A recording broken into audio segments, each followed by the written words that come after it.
حضرات گرامی، اللہ تبارک و تعالی نے ہمیں انسان بنایا ہے اور ایک بہترین شکل و صورت عطا فرمائی.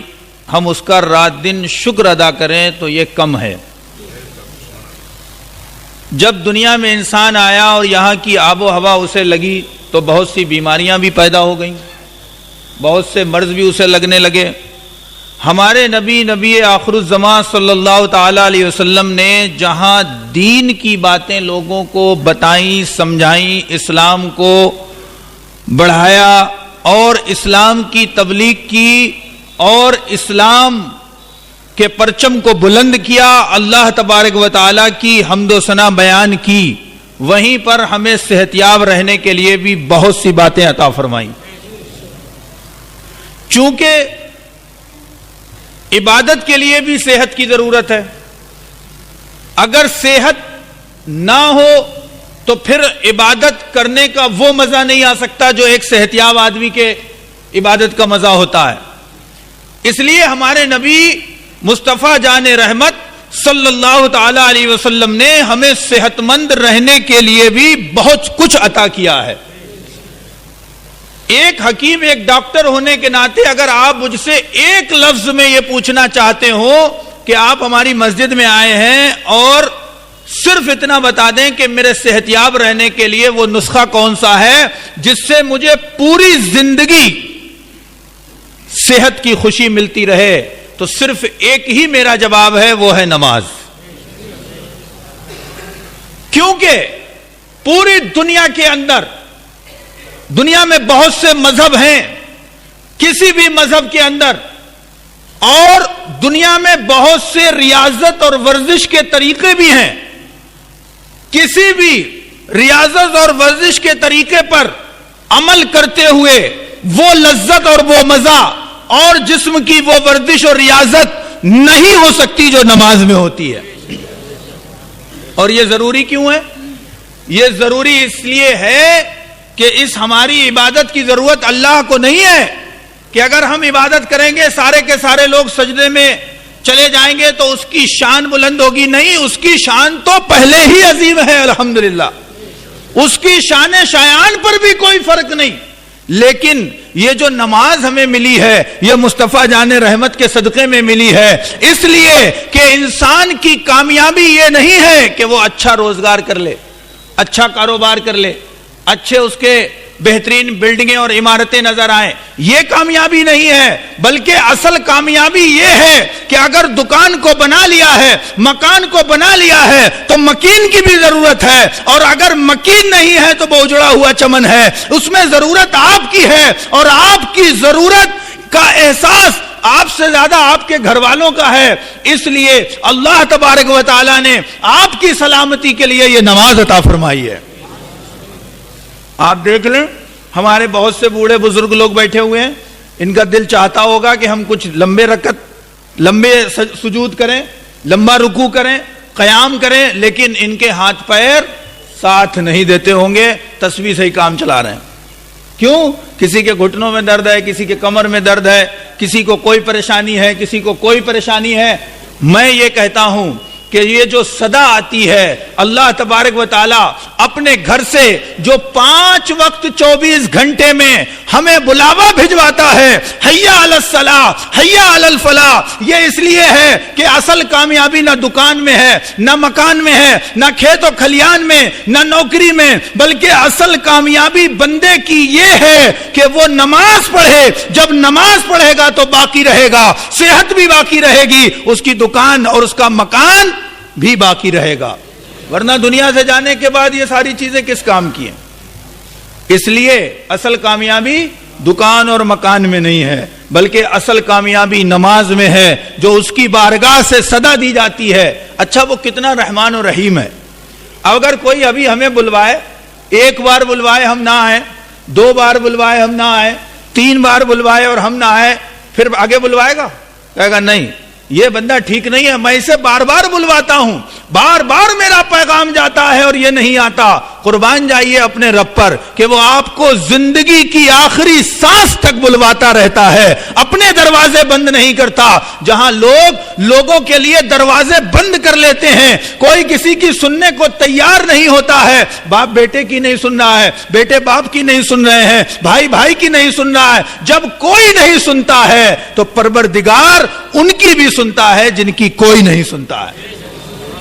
اور یہ دروازہ کبھی بند نہیں, یہ دروازہ کبھی بند نہیں, ہمیشہ ہمیشہ کے لیے اس کا یہ دروازہ کھلا ہے, ہر خاص و عام کے لیے, ادنا اور اعلیٰ کے لیے, کہ جو چاہے اس کی بارگاہ میں آ جائے. حیا علی الصلاح, نماز کی طرف آئے, حیا علی الفلاح, پیغام میں کامیابی لے کر کے جائے.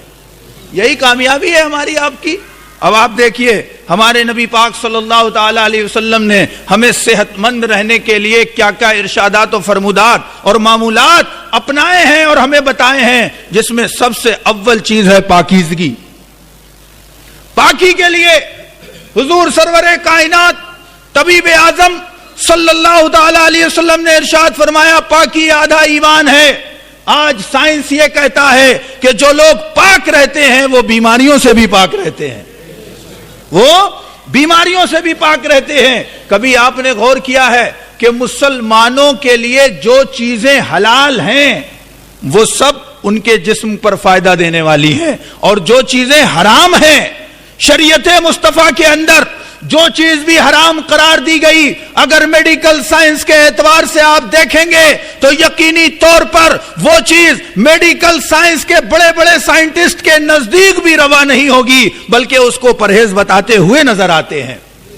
آپ دیکھیے کاجو, پستہ, بادام, اخروٹ, چلگوزہ, یہ ساری چیزیں ہماری صحت کے لیے ضروری ہیں, ہمارے لیے حلال و طیب ہیں, ہم کھاتے ہیں. لیکن شراب ہمارے لیے مضر ہے, نقصان دہ ہے. شریعت مصطفیٰ کے اندر شراب کو حرام قرار دے دیا گیا. آج ہمارے نوجوان ساتھی بہت شراب پی رہے ہیں صحت بنانے کے نام پر.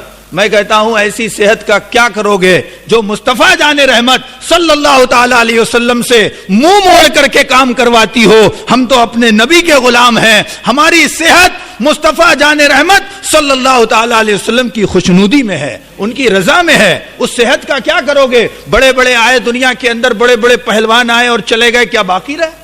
صحت بنانے والے باقی رہے؟ اگر کوئی باقی رہتا ہے تو وہ اللہ والے باقی رہتے ہیں, مصطفیٰ والے باقی رہتے ہیں. آپ دیکھیے مرد کو مہندی لگانا حرام ہے. مولانا صاحب آپ کو بتاتے ہوں گے مرد مہندی نہیں لگائے گا, علماء کا یہ کام ہے, مرد مہندی نہیں لگائے گا. کبھی سوچا ہے آپ نے کہ مرد کو مہندی لگانا منع کیوں ہے؟ سردی جب ہوتی ہے تو سب سے پہلے کہاں لگتی ہے؟ ہتھیلیوں میں, پیر کے تلووں میں سردی سب سے جلدی داخل ہوتی ہے.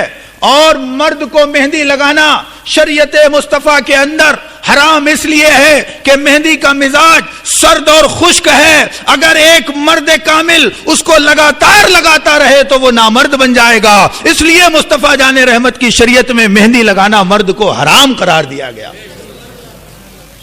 مہندی کیوں حرام ہے؟ اس لیے حرام ہے. اور عورت کو لگانے کے لیے کیوں زور دیا گیا؟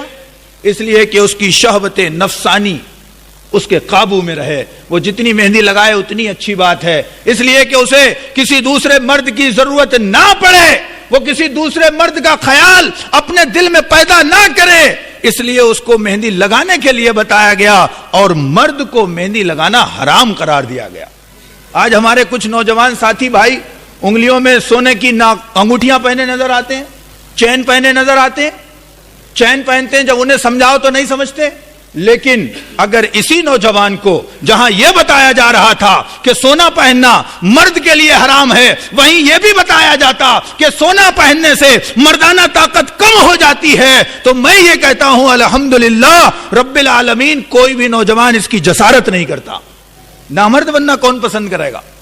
اور یہ حقیقت ہے, یہ ریسرچ ہے کہ جو چیز مصطفیٰ جان رحمت صلی اللہ علیہ وسلم نے 1450 سال پہلے ہمارے اور آپ کے لیے ناجائز اور حرام قرار دی ہے, آج کے سائنسداں, آج کے دانشور, آج کے حکما, آج کے اطباء اس پر ریسرچ کر کر کے یہ بتا رہے ہیں کہ مصطفیٰ جان رحمت صلی اللہ علیہ وسلم کا قول کل بھی سچا تھا, آج بھی سچا ہے, صبح قیامت تک سچا ہے اور قیامت کے بعد بھی سچا ہے.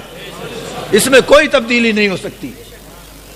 آپ دیکھیں ہمارے لیے ہم پر کتنا بڑا احسان ہے اس ذات رحمت کا کہ جس نے پہلے ہی منع کر دیا. دیکھو لوگ سونا پہنیں گے تم مت چکر میں آنا. کیوں؟ اس لیے کہ وہ لوگ جو سونا پہنیں گے ان کی مردانہ طاقت کم ہوگی. تمہیں ہم مرد کامل دیکھنا چاہتے ہیں. مہندی لگانا حرام ہمارے لیے. آج اس طرح کی بہت سی چیزیں ہیں جو ہمارے نوجوان اپنا رہے ہیں. ہمیں یہ چاہیے کہ ہم صحت مند زندگی گزاریں, اور صحت مند زندگی گزارنے کے لیے نماز اول ضرورت ہے. نماز ضرورت ہے, نماز ضرورت ہے. کبھی غور کیا ہے آپ نے رکعت کے اوپر؟ فجر میں 4 کیوں ہیں اور عشاء میں 17 کیوں ہیں؟ کبھی غور کیا؟ میرے پیارے بھولے بھالے سنی مسلمانوں, غور کیا کرو. ہر چیز کی کوئی نہ کوئی وجہ ہوتی ہے. یہ غور مت کیا کرو کہ پڑوسی کیا کھا رہا ہے.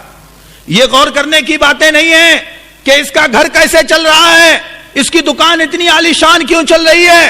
یہ تمہارے اور ہمارے غور کرنے کی چیزیں نہیں ہیں, بلکہ ہمارے اور آپ کے غور کرنے کی جو چیز ہے وہ قدرت الہی کے نظارے ہیں کہ جس طرف آنکھ اٹھائی جائے اللہ کا جلوہ نظر آئے.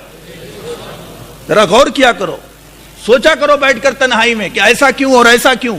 اور اگر دریچے نہ کھلیں, سمجھ میں نہ آئے, اس کی حکمت نہ سمجھ میں آئے, تو پھر علماء سے رجوع کیا کرو. جب اس طرح سے کرنے کی عادت بناؤ گے تو انشاءاللہ ایمان اور پختہ ہوگا.